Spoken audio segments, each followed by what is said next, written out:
GST platform के YouTube channel में आप सभी का स्वागत है। जी हाँ फ्रेंड्स, जीएसटी के अंदर इनवॉइसिंग के टाइम लिमिट को लेकर के फिर से एक बार थ्रेशहोल्ड जो है वो रिड्यूस करी गई है। अब जो जीएसटी के अंदर बिलिंग करी जाती है, उस बिलिंग को करने के लिए जो टाइम पीरियड दिया गया था, उस टाइम पीरियड के अंदर यहाँ पर जीएसटी पोर्टल ने यहाँ पर एक चेंजेस किया है, जिसकी एडवाइजरी जो है वो आ चुकी है।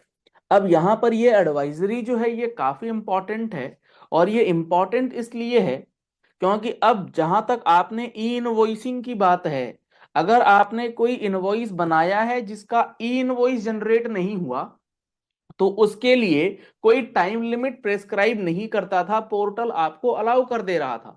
लेकिन अब पोर्टल आपको अलाउ नहीं करेगा, और ये लिमिट पहले 100 करोड़ रुपए की थी, अब उसे घटा करके कर दिया गया है सिर्फ और सिर्फ 10 करोड़ रुपए। यानी कि 100 करोड़ रुपए की लिमिट जो है वो अब एक तरीके से खत्म हो चुकी है। अब हर एक टैक्स पेयर को जिसका कि 10 करोड़ से ऊपर का टर्नओवर है, उसे ई इनवॉइसिंग बनाना मैंडेटरी हो गया है, वो भी 30 दिनों के अंदर। तो यहां पर जुड़े रहिएगा इस वीडियो के एंड तक। वीडियो इसलिए ऑफ कर हुई है क्योंकि यहाँ लाइट का कुछ इशू है, इसीलिए आपको डायरेक्टली स्क्रीन नजर आ रही है। तो आप इस वीडियो के साथ बने रहें, इस सेशन के साथ बने रहें। काफी इंपॉर्टेंट इंफॉर्मेशन यहाँ पर जीएसटी पोर्टल ने दिया है। यहाँ आप देख पा रहे हैं time limit for reporting of e invoice on the IRP portal, यानी कि इनवॉइस रजिस्ट्रेशन पोर्टल पे लेकर के जो टाइम लिमिट है, उस टाइम लिमिट में चेंज है। और वो चेंज क्या है? वो है lowering of threshold of the aggregate annual turnover 10 crore and above.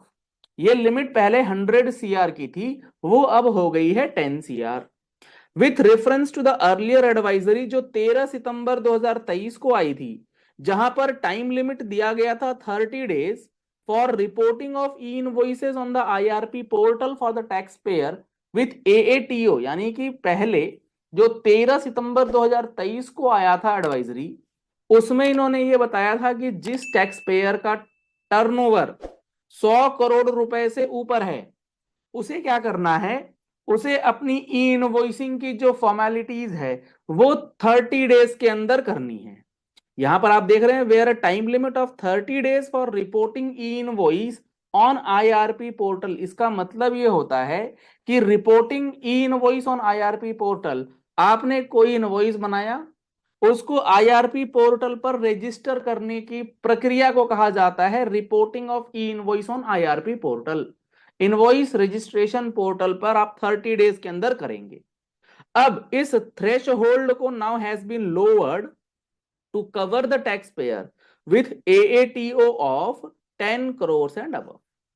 तो पहले जो 100 करोड़ से ऊपर वाले थे उनको 30 दिन का समय मिलता था, और अगर आप 100 करोड़ से कम वाले हैं तो आपके लिए ऐसी कोई टाइम लिमिट नहीं थी। अब 10 करोड़ से ऊपर वालों के ऊपर भी ये 30 दिन का समय लगेगा। यानी कि आपने अगर कोई इनवॉइस 30 दिन के बाद बनाने की प्रयास करी है, तो वो अब आप नहीं कर पाएंगे, आपको 30 डेज के अंदर करना है। तो ये जो आपका चेंज किया गया है, ये चेंज किया गया है 1 अप्रैल 2025 से। एग्रीगेट एनुअल टर्नओवर जो है वो 100 करोड़ से घटा करके 10 करोड़ कर दिया जाएगा। तो अब आपको ये भी ध्यान रखना होगा कि 1 अप्रैल 2025 से पहले जितनी भी आपकी पेंडिंग इनवॉइसेस हैं, उसको एटलीस्ट आप ई इनवॉइस पोर्टल पर रजिस्टर कर लीजिए, क्योंकि उसके बाद 30 डेज से ऊपर जितने भी ई इनवॉइसेस होंगे, आप किसी को भी रजिस्टर नहीं करवा पाएंगे।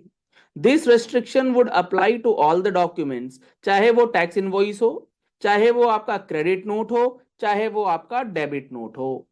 आप अगर टैक्स इनवॉइस बना रहे हैं जिसका आईआरएन जनरेट करना है, आप अगर क्रेडिट नोट बना रहे हैं जिसका आईआरएन जनरेट होता है, आप अगर डेबिट नोट बना रहे हैं उसका भी आईआरएन, किसी का भी आपको आईआरएन निकालना है, वो 30 डेज के अंदर होगा। यानी कि बिलिंग आपको 30 डेज के अंदर कंप्लीट करनी है।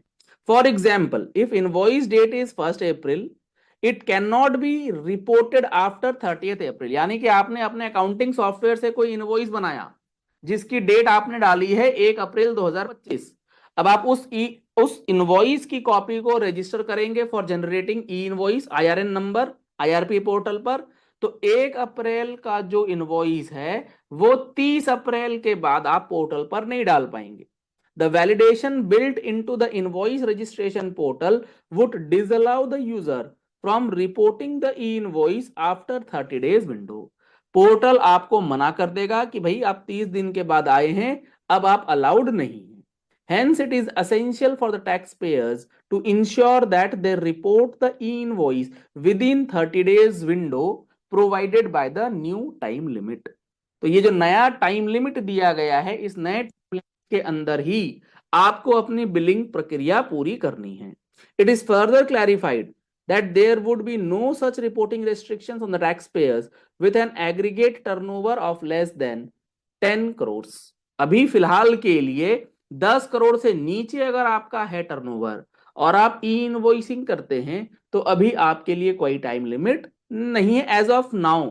आगे चल के ये लिमिट फिर खत्म होएगी, फिर रिड्यूस करी जाएगी। To provide sufficient time for the taxpayers to comply with this requirement, the above limit would come into effect from 1st April 2025। यानी कि अभी चल रहा है नवंबर, दिसंबर, जनवरी, फरवरी, मार्च।